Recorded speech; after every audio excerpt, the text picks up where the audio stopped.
A curiosidade matou o...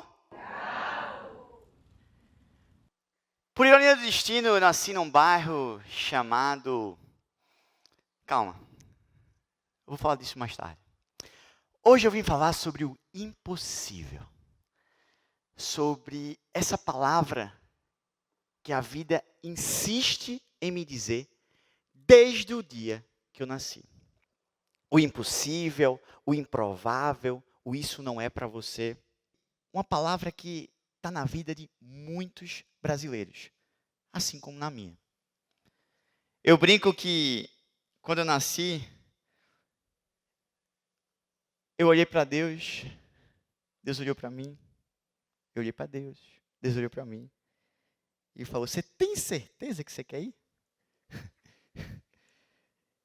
Eu falei: "É, né? Já estou aqui. Você vai apanhar, tá?" Tá bom. Aí nasci. E eu já nasci com um problema. Eu nasci com um problema de coordenação motora e eu tive que ficar 2 anos fazendo fisioterapia para poder mexer meu pescoço, porque eu não mexia o pescoço, eu andava assim.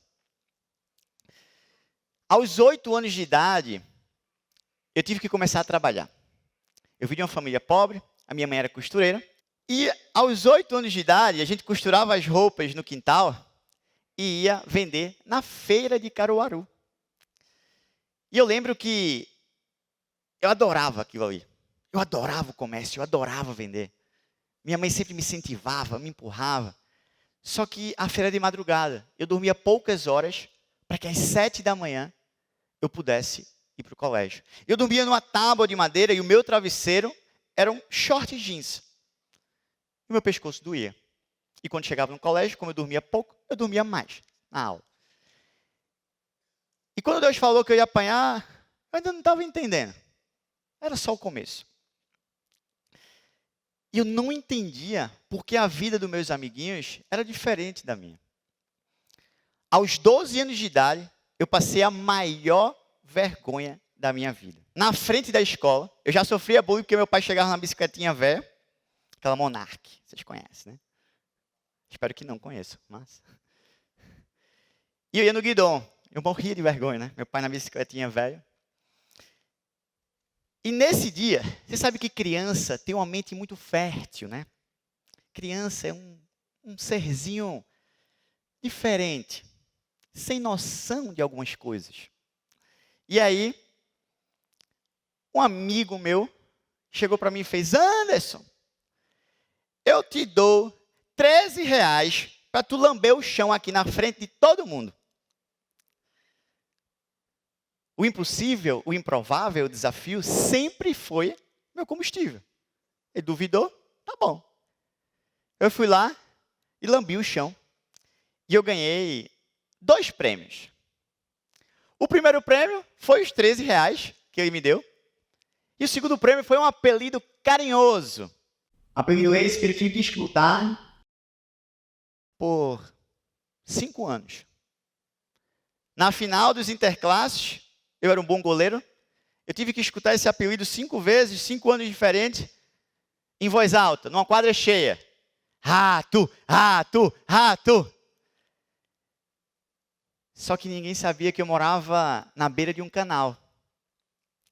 E todos os dias, quando eu voltava da escola, eu via vários ratos. Parecia mais filhote de cavalo, de tão grande que era. Mas... E alguns porcos mutantes também. Porque acho que eu bebia água do esgoto e ficava gigante.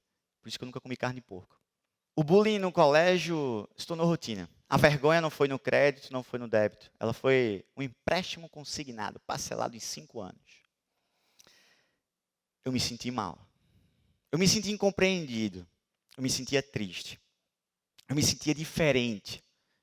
Quando finalmente, aos 17 anos de idade, terminei o colégio, agora, faculdade, eu fui morar em Recife e eu percebi que meus pais não tinham condições de pagar um apartamento para mim, para que eu pudesse morar. Então eu saí de casa de Caruaru com R$ 300, paguei R$ 250 no aluguel e fiquei com R$ 50 para poder comprar comida e conseguir um emprego. Simples, né? Óbvio que não. Acabou o dinheiro, eu bebi água gelada para poder passar a fome. E eu não contei para minha mãe, senão ela iria me buscar.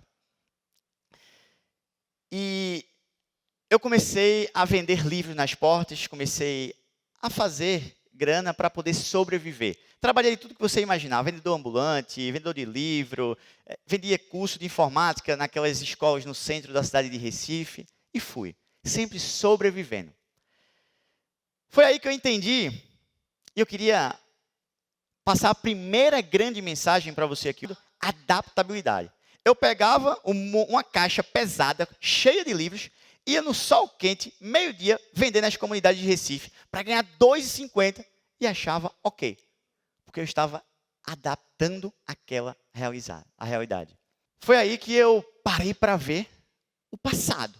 O meu avô, o meu pai, a minha avó, a minha mãe. Eu comecei a ver que um padrão se repetia.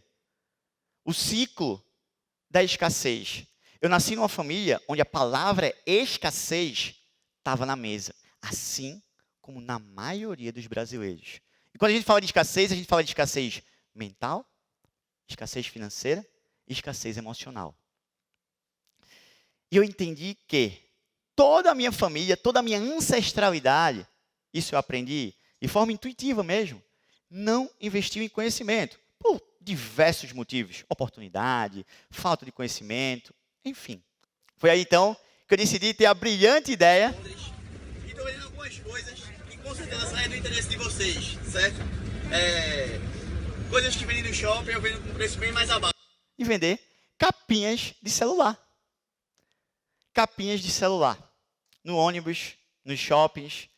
Foi aí então que eu comecei a ser perseguido como um criminoso. Nos shoppings, segurança com patinete corria atrás de mim, eu descia pela escada rolante, que eu não sou besta, porque senão ele não passa, e subia pelo elevador.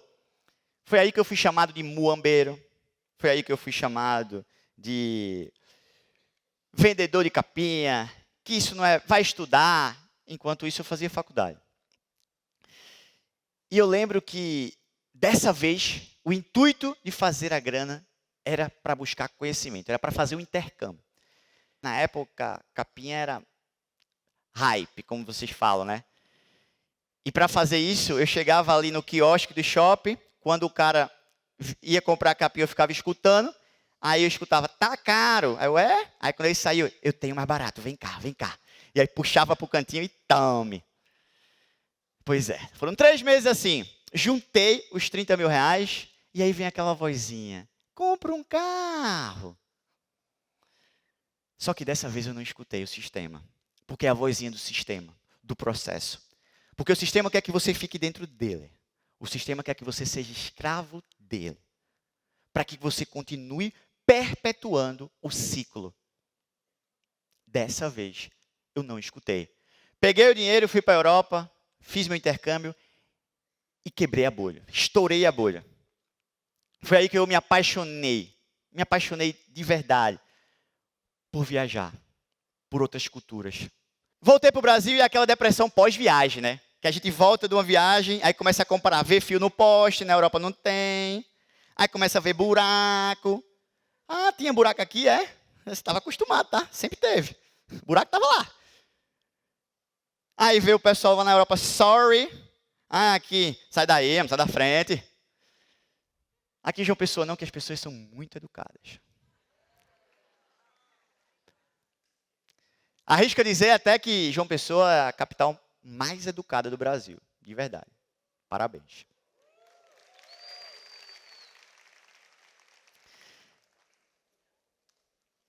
Voltei da Europa com muitos questionamentos. Dessa vez, eu tentei conseguir um emprego e não consegui. Aí eu fui fazer o que eu mais sabia. Vender capinha de celular. Só que dessa vez um pouquinho mais maduro. E aí eu montei uma loja de capinha de celular. Comecei a fazer uma boa grana. Com 23 anos de idade, estava ganhando uma boa grana para a minha idade. Só que eu estava me sentindo preso. Trabalhando de segunda a sexta, para esperar o final de semana, para poder descontar a minha frustração em festa, em bebida e outras coisas. Foi aí que eu comecei a entender que, mais uma vez, eu fugi do sistema e voltei para ele. Foi aí que eu comecei a entender a força do processo e do sistema que a gente vive hoje. E eu não sabia como sair mais uma vez.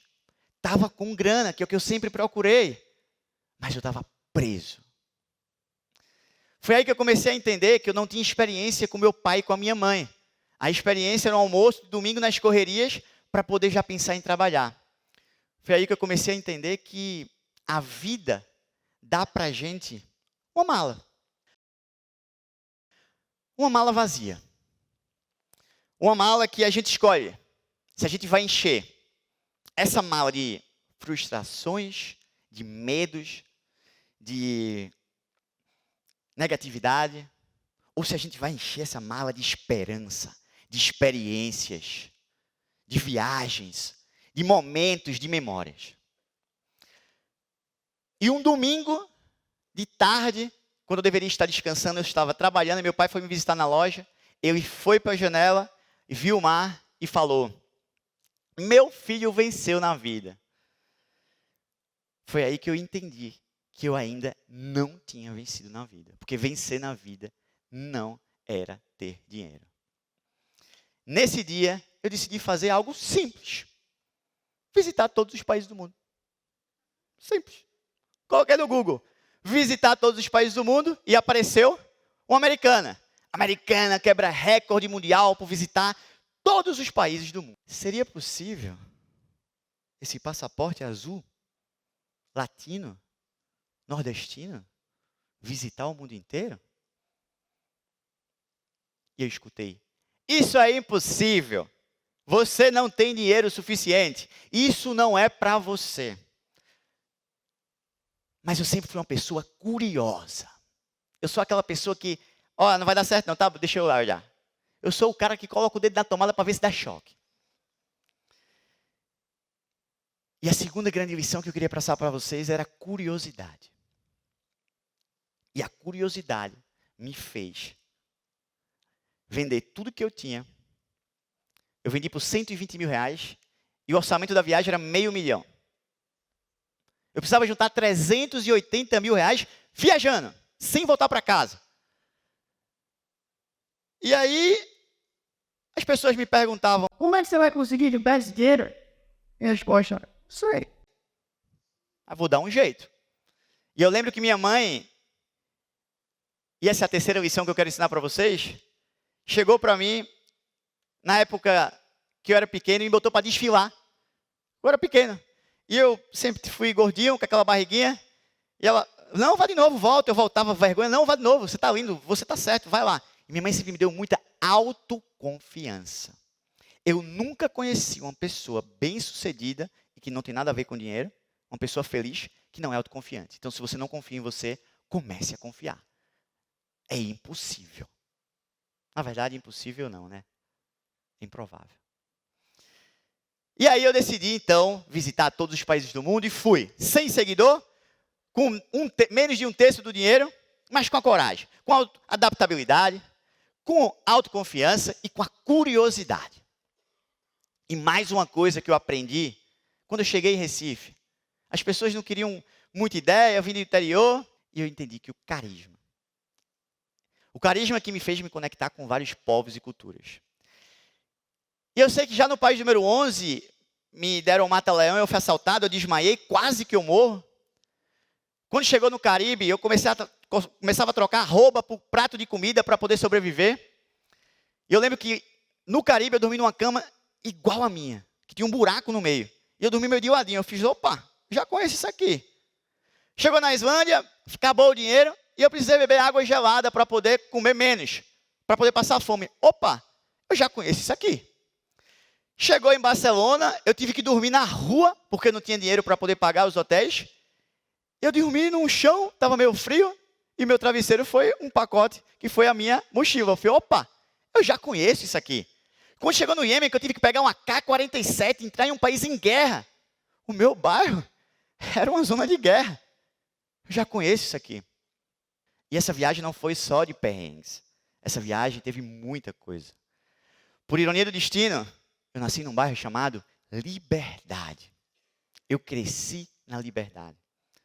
Por ironia do destino, nordestino, brasileiro, que o impossível, o improvável nunca foi para mim, visitou a Noruega e viu a aurora boreal. Mergulhou com tubarões na Micronésia. Viu as 7 maravilhas do mundo.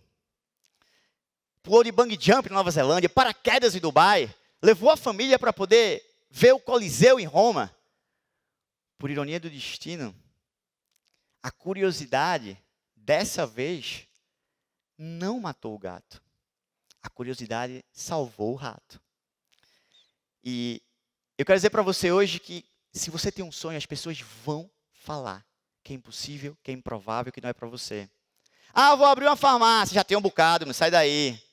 No final dos 196 países, no dia 22 de 11 de 2019, eu conquistei, mais uma vez assim, quando eu tinha 12 anos de idade, 2 prêmios. O primeiro foi o recorde, todo o reconhecimento, que na verdade nem foi tão importante assim, porque o mais importante foi a trajetória. E o segundo, a liberdade. Só que o mais importante não foi a minha liberdade. Foi a liberdade de Miriam e Maurício. Dona Miriam e seu Maurício, que trabalhavam mais de 12 horas por dia, na época que eu viajava num restaurante, para poder ganhar R$ 1.500. E que as pessoas não entendiam como é que seu filho está viajando e você está trabalhando tanto. E eu te pergunto, qual foi a última vez que você viajou com seu pai, com sua mãe? Qual foi a última vez que você teve uma experiência com seus familiares? Porque viajar com um amigo é fácil. Viajar com pessoas da tua idade é fácil. E eu quero que você feche os olhos agora. E eu quero que você se imagine recebendo essa mala. A mala da vida. E você vai escolher agora. Não é amanhã, não é depois. Como você vai encher essa mala que a vida está te dando? Porque cada dia que você vive, mais próximo da morte você está. Como você quer se aproximar da morte? É acumulando riquezas ou acumulando experiências? É acumulando dinheiro, tendo número na conta ou colecionando memórias? E eu entendi que nunca foi pelo dinheiro. E sim pela liberdade. E foi assim, meus amigos, vivendo histórias, contando histórias, que eu entrei para a história. Muito obrigado.